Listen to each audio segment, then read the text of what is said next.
எல்லாருக்கும் வணக்கம். Welcome to ருசியோ ருசி. இன்றைக்கி நம்ம ருசியோ ருசி சேனலில் பார்க்க போகிறது அதிர்ஷ்டம் உண்டாகணும் அப்படின்னு சொல்லும் பொழுது கண்டிப்பாக நம்ம வீட்டினுடைய கோவிலாக கருதப்படக்கூடிய பூஜை அறையில் எந்த 5 மங்கள பொருட்களை வைக்கணும், இதனால் ஏற்படக்கூடிய மகத்தான பலன்கள் என்ன அப்படிங்கிறதுக்குண்டான அனைத்து விதமான தகவல்களை பற்றி தான் நம்ம இன்றைக்கி இந்த பதிவின் மூலிமா தெரிஞ்சுக்க போகிறோம். வீடியோவை எங்கேயுமே ஸ்கிப் பண்ணாமல் பாருங்கள். அப்போ தான் எந்த ஒரு சின்ன தகவலையுமே நீங்கள் மிஸ் பண்ணாமல் தெரிஞ்சுக்க முடியும். இப்போ நம்ம ஸ்டார்ட் பண்ணிடலாம். அதிர்ஷ்டத்தை விரும்பாதவங்க பெரும்பாலும் யாருமே இருக்க மாட்டாங்க. ஏதோ ஒரு விதத்தில் அதிர்ஷ்டம் ஏற்படணும், என்னுடைய வாழ்க்கையில் நல்ல மாற்றம் வேணும் அப்படின்னு சொல்லி யோசிக்கக்கூடியவங்க நம்மள நிறைய பேர் இருக்கிறோம் இல்லைங்களா?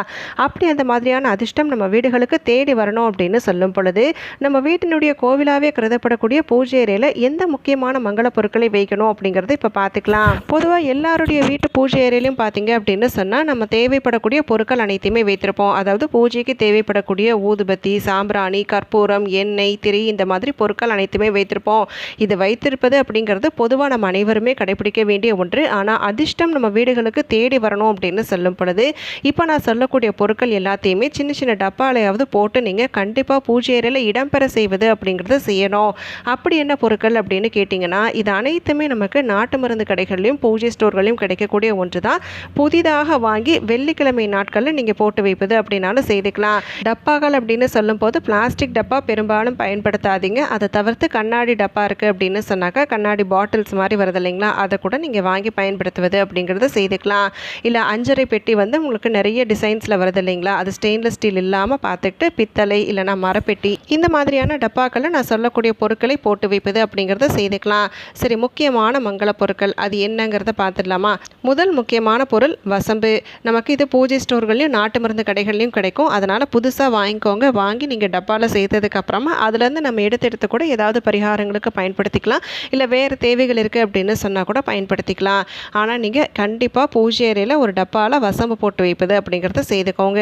அடுத்ததாக இரண்டாவது பொருள் வெட்டி வேர்.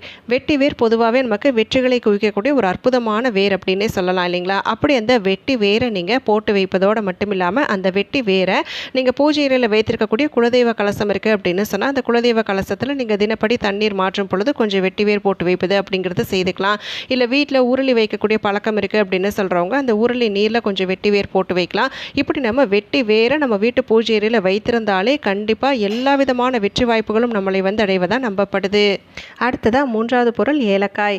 ஏலக்காய் பொதுவாகவே மகாலட்சுமி தாயாருக்கு உண்டான வழிபாடாக இருக்கட்டும், இல்லை சுக்கிர பகவானுக்குரிய வழிபாடாக இருக்கட்டும், அனைத்திலுமே இடம்பெறக்கூடிய ஒரு முக்கியமான பொருள் அப்படிங்கிறதால வீட்டில் தெய்வாம்சம் பொருந்திய இடமாக கருதப்படக்கூடிய பூஜை அறையில் இடம்பெறும் பொழுது கண்டிப்பாக வீட்டில் லக்ஷ்மி கடாட்சம் தாண்டவம் ஆடுவதற்குண்டான அற்புத வாய்ப்புகள் பிறப்பதாக நம்பப்படுது. அதனால் ஏலக்காய் ஒரு சிறிய அளவு ஒரு 3 இல்லைனா 5 அப்படிங்கிற எண்ணிக்கையில் போட்டு வைத்தாலே போதும். நல்ல பச்சை நிறத்தில் மணமோடு இருக்கக்கூடிய ஏலக்காயை பார்த்து தேர்வு செய்து நீங்கள் பூஜை அறையில் வைப்பது அப்படிங்கிறத செய்துக்கலாம். அடுத்ததாக நான்காவது முக்கியமான பொருள் கிராம்பு. கிராம்பு மொட்டோடு இருக்கக்கூடியதாக பார்த்து அதுவும் 3, 5, 7 உங்களுடைய விருப்பத்திற்கு ஏற்றார் போல் ஒரு கண்ணாடி பாட்டிலையோ இல்லை அஞ்சரை பெட்டி மாதிரி இருக்கக்கூடிய ஒரு கிண்ணத்துலையோ நீங்கள் போட்டு வைப்பது அப்படிங்கிறத செய்துக்கோங்க. கிராம்பு பொதுவாகவே மகாலட்சுமி தாயாருக்கு பிடித்தமான பொருள். இந்த கிராம்பு மாலையை நம்ம வெள்ளிக்கிழமை நாட்களில் கட்டி மகாலட்சுமி தாயாருடைய படத்திற்கு அணிவித்தோம் அப்படின்னு சொன்னாலே கண்டிப்பாக நமக்கு செல்வமழை பொழிவதற்குண்டான அருளை மகாலட்சுமி தாயார் வழங்குவதாக நம்பப்படுது. அதனால் கட்டாயமாக இந்த ஒரு பொருளை வீட்டு பூஜை அறையில் இடம்பெற செய்யுங்க. அடுத்ததாக ஐந்தாவது ரொம்ப ரொம்ப முக்கியமான பொருள் பணத்தை காந்தம் போல ஈர்ப்பதற்குண்டான சக்தி வாய்ந்த அம்சம் இந்த பொருளுக்கு உண்டு. அப்படி என்ன பொருள்னு கேட்டிங்கன்னா பச்சை கற்பூரம். பெருமாளுக்கு உகந்த பொருள். அது மட்டும் இல்லாமல் மகாலட்சுமி தாயாருக்கு உண்டான வழிபாடாக இருக்கட்டும், இல்லை நம்ம மேற்கொள்ளக்கூடிய எந்த ஒரு பணம் சார்ந்த பரிகாரங்களாக இருக்கட்டும், அதில் இடம்பெற வேண்டியது எது அப்படின்னு பார்த்தா இந்த பச்சை கற்பூரம். அதனால் இப்போ நான் சொன்ன இந்த 5 மங்கள பொருட்களையுமே வீட்டு பூஜை அறையில் தனித்தனி டப்பாக்களில் போட்டு நிறைவாக வைத்திருப்பது அப்படிங்கிறத செய்துக்கோங்க. இப்படி நம்ம செய்வதோடு மட்டும் இல்லாமல் ஒரு சில முக்கியமான தினங்களில் இந்த குறிப்பிட்ட பொருட்களுடைய சேர்க்கையை நம்ம சரிவர கொண்டு வந்தோம் அப்படின்னு சொன்னாலே எப்பயுமே நம்ம வீட்டில் அதிர்ஷ்டம் குடிக்கொண்டிருக்கும். வெள்ளிக்கிழமை நாள் பார்த்து இந்த பொருட்கள் அனைத்தையுமே எடுத்து வைப்பதோடு மட்டும் இல்லாமல் இந்த வெள்ளிக்கிழமை நாளில் வரக்கூடிய சுக்கிரஹோரை நேரம் இருக்குது பார்த்தீங்களா, ஒன்று காலையில் 6 to 7 பிரம்ம முகூர்த்தத்தை தொடர்ந்து வரக்கூடிய சுக்கிரஹோரை நேரத்தில் இந்த பரிகாரம் செய்துக்கலாம். ஒருவேளை இந்த நேரம் ஒத்து வரலை அப்படின்னு சொல்லும் பொழுது இரவு 8 to 9 அப்படிங்கிற நேரத்தை தேர்வு செய்துக்கோங்க. ஒரு மஞ்சள் நிற வஸ்திரம் எடுத்துக்கோங்க. எடுத்ததுக்கப்புறமா அதில் நம்ம வாங்கி வைத்திருக்கக்கூடிய இந்த 5 மங்கள பொருட்கள் இருந்தும் கொஞ்சம் கொஞ்சமாக நம்ம எடுத்து வைக்கணும். வசம்பை பொறுத்த வரைக்கும் 3 இல்லைனா 5 அப்படிங்கிற எண்ணிக்கையில் எடுத்து வைங்க. வெட்டி வேற கொஞ்சமாக நீங்கள் உருவி எடுத்து வச்சுக்கலாம்.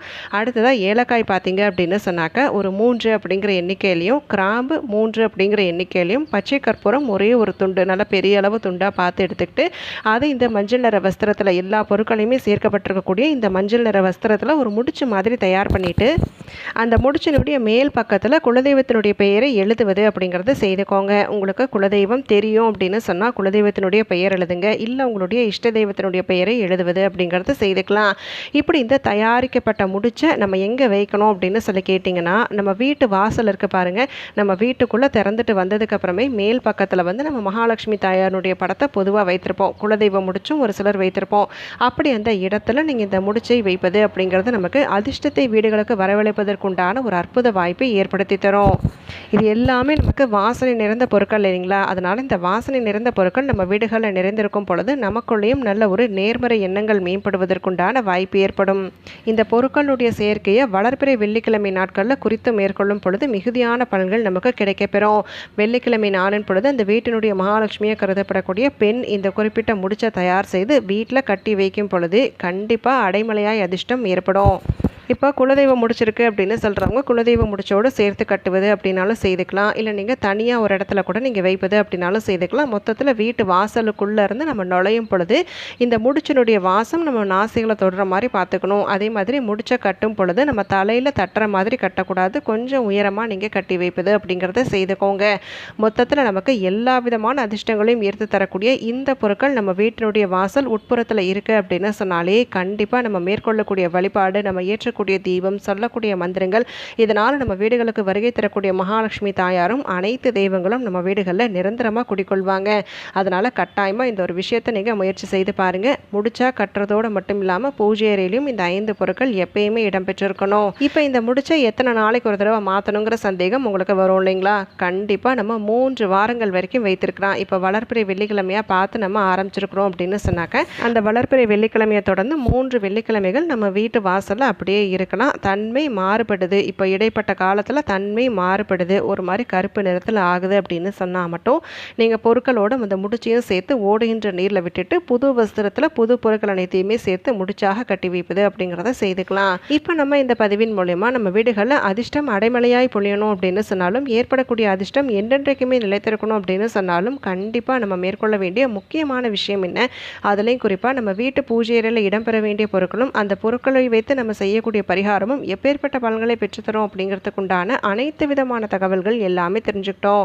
இப்படி இந்த பதிவின் மூலிமா நீங்கள் தெரிஞ்சுக்கிட்ட விஷயங்கள் அனைத்தையுமே முறையாக கடைபிடித்து எல்லா விதமான நற்பலன்களையும் பெற்று நல்ல ஒரு சிறப்பான சந்தோஷமான செல்வ வளமான வாழ்க்கையை வாழணும் அப்படின்னு சொல்லி நானும் உங்களுக்காக மனதார வேண்டிக்கிறேன். இந்த பதிவை நான் இதோடு இங்கே நிறைவு செய்கிறேங்க. நாளைக்கு மறுபடியும் ஒரு பயனுள்ள பதிவோடு உங்களை நான் சந்திக்கிறேன். அது வரைக்கும் நன்றி, வணக்கம்.